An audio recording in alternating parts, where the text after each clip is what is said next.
ஏசு கிறிஸ்து சிலுவையில் பேசின அந்த 7 வார்த்தைகள் தெரியாத ஆளே இருக்க மாட்டாங்க. So it is a very familiar thing. எல்லாருமே வந்து ஈஸ்டர் டைம்லையும் குட் ஃப்ரைடே டைம்லையும் இதை பற்றி நம்ம நிறைய பேசியிருக்கோம், நிறைய கேள்விப்பட்டிருக்கோம். அதே காரியம் தான் நம்ம இன்றைக்கி பார்க்க போகிறோம். ஆனால் ஒரு வித்தியாசமான ஒரு 3 பாயிண்ட்ஸை நான் உங்கள் முன்னாடி நான் வைக்கணும்னு நான் விரும்புகிறேன். ஸோ இதில் என்ன அப்படின்னு பார்த்தா, மெயினாக வந்து ஏசு கிறிஸ்து ஃபஸ்ட்டு வார்த்தை என்ன சொல்கிறாருன்னா, லூக்கா 23:34 வசனத்தில், அப்பொழுது இயேசு, பிதாவே இவர்களுக்கு மன்னியும், தாங்கள் செய்கிறது இன்னதென்று அறியாதிருக்கிறார்கள் என்றார்.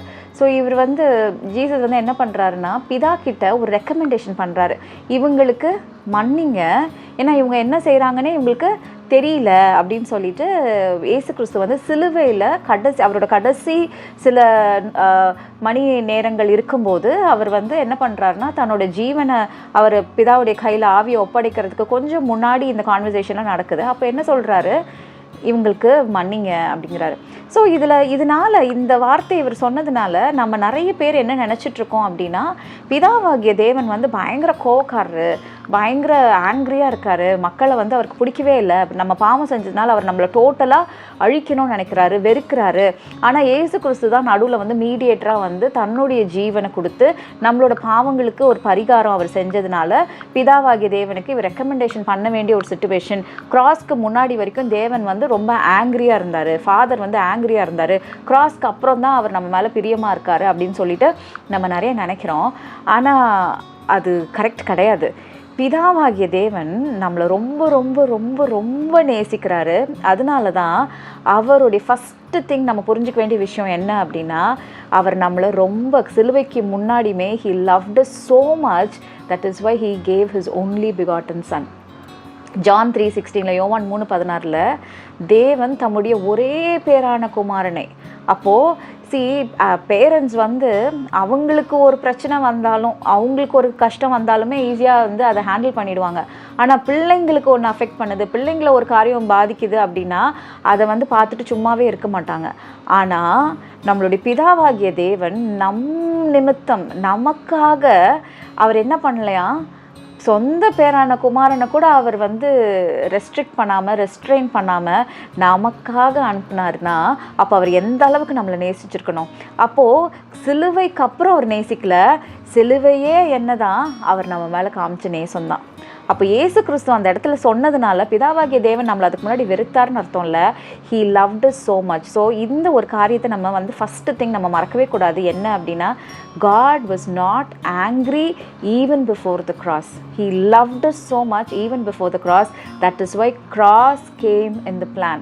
அந்த பிளானில் கிராஸ் வந்து நம்மளோட லைஃப்பில் கிராஸ்ன்ற ஒரு விஷயம் வந்ததுக்கான காரணமே பிதாவாகிய தேவன் நம்மளை நேசிச்சது தான். நமக்கு புரியல, நம்ம வந்து திருப்பி தேவனோட அசோசியேட் ஆக, தேவனோட ரிலேஷன்ஷிப் வச்சுக்க மறிச்சு போன ஸ்டேட்டில் இருந்த மனுஷனால் முடியவே இல்லை. அதனால் ஏசு கிறிஸ்து வர வேண்டிய சூழ்நிலை, வர வேண்டிய கட்டாயம், பிதாவினுடைய அன்பை டிஸ்பிளே பண்ண வேண்டிய அவசியம் இருந்ததுனால தான் ஏசு கிறிஸ்து வந்து பிதாவினுடைய அன்பை நமக்கு டிஸ்பிளே பண்ணாரே தவிர அவரோட கோபத்தை சமாதானப்படுத்தவோ அது கிடையாது. அவர் நம்மளை ரொம்ப நேசிச்சாரு, அவர் நம்ம மேலே பிரியமாக இருந்தாருங்கிறதுல எந்த சந்தேகமும் நமக்கு இருக்கக்கூடாது. அப்போது 2வது பாயிண்ட்டு, அப்போது ஏசு கிறிஸ்து எதுக்காக வந்து இந்த காரியத்தை பண்ணணும், எதுக்காக இவர்களை மன்னிங்கன்னு சொல்லணும் அப்படின்னு நம்ம யோசிக்கும் போது, சால்வேஷன் ஒரு விஷயம், ரட்சிப்புன்ற ஒரு விஷயம் ஜஸ்ட்டு பாவத்துக்கு ஒரு நிவர்த்தி மட்டும் கிடையாது.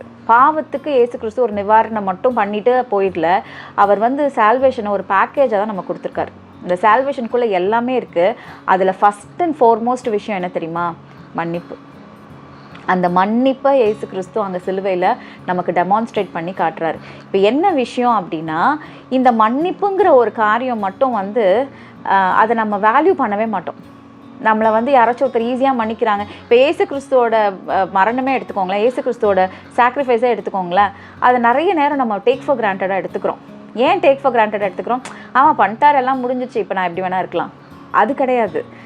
Grace is never a license to sin. அதுக்கு நம்ம வந்து அந்த மாதிரி நம்ம ஒரு எந்த தாட் ப்ராசஸ்க்குள்ளுமே நம்ம போகக்கூடாது.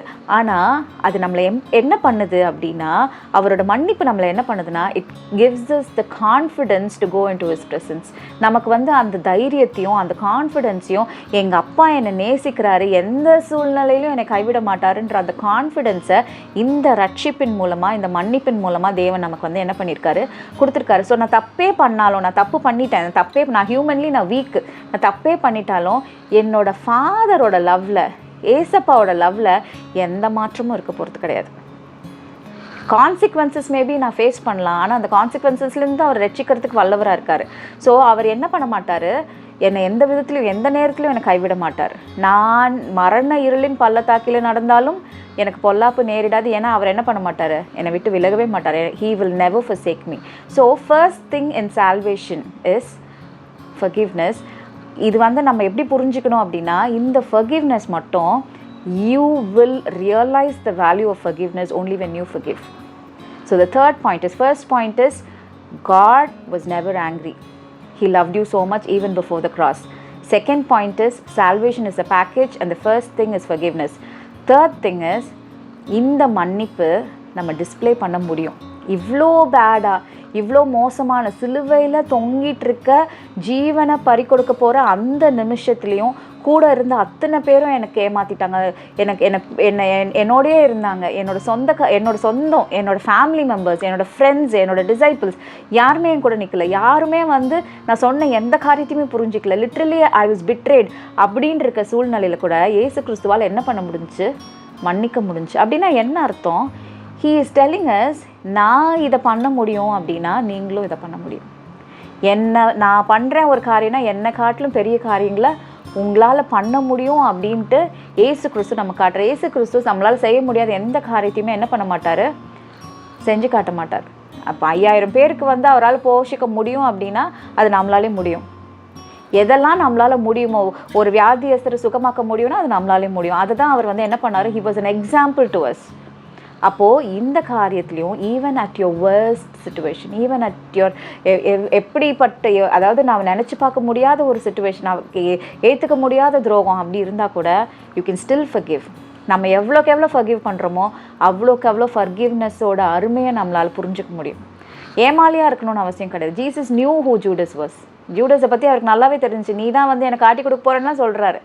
ஆனால் அவரால் ஜூடஸையும் ஃபர்கிவ் பண்ண முடிஞ்சிச்சு, பீட்டரையும் ஃபர்கிவ் பண்ண முடிஞ்சு. அதே மாதிரி we can understand who people are. நமக்கு ஸ்பிரிட் ஆஃப் டிசர்ன்மெண்ட் இருக்குது. யார் யார் எப்படி நம்மளால் புரிஞ்சிக்க முடியும். புரிஞ்சிக்கிட்டு அவங்கக்கிட்ட நம்ம ஏமாந்துட்டு இருக்கணும்னு அவசியம் இல்லை. ஆனால் அவங்க மேலே வெறுப்பு இல்லாமல் லவ்வோட, ஃபர்கிவ்னஸோட நம்மளால் இருக்க முடியும். So I want you to remember these 3 things. God was never angry. And second thing, ஆண்டவர் பிதாவாகிய தேவன் சிலுவைக்கு முன்னாடியும் நம்ம மேலே கோவமா இல்லை. ரெண்டாவது காரியம், ரட்சிப்புங்கிறது ஒரு கம்ப்ளீட் பேக்கேஜ். அந்த ரட்சிப்பில் மன்னிப்பு தான் நம்பர் 1. தேர்டு, அந்த மன்னிப்பை நம்மளால் என்ன பண்ண முடியும், மற்றவங்களுக்கு எவ்வளோ பேட் சுச்சுவேஷனாக இருந்தாலும் நம்மளால் எக்ஸ்ப்ரெஸ் பண்ண முடியும். அப்படி எக்ஸ்ப்ரெஸ் பண்ணுறது மூலமாக இயேசு கிறிஸ்துவை நம்ம பிரதிபலிக்கிறோம். ஆமென். இந்த காணொளியை பார்த்த உங்கள் எல்லோருக்கும் நன்றி. நீங்கள் மட்டுமல்ல, உங்கள் குடும்ப நபர்கள் மற்றும் உங்கள் நண்பர்கள் என அனைவரும் தேவ ஆசீர்வாதத்தை பெற்று கொள்ளுமாறு இந்த காணொளியை பாருங்கள். தேசத்துக்கும் சமுதாயத்துக்கும் நீங்கள் ஆசீர்வாதமாய் இருக்க இந்த ஊழியத்தை ஜெபத்தால் தாங்குங்கள்.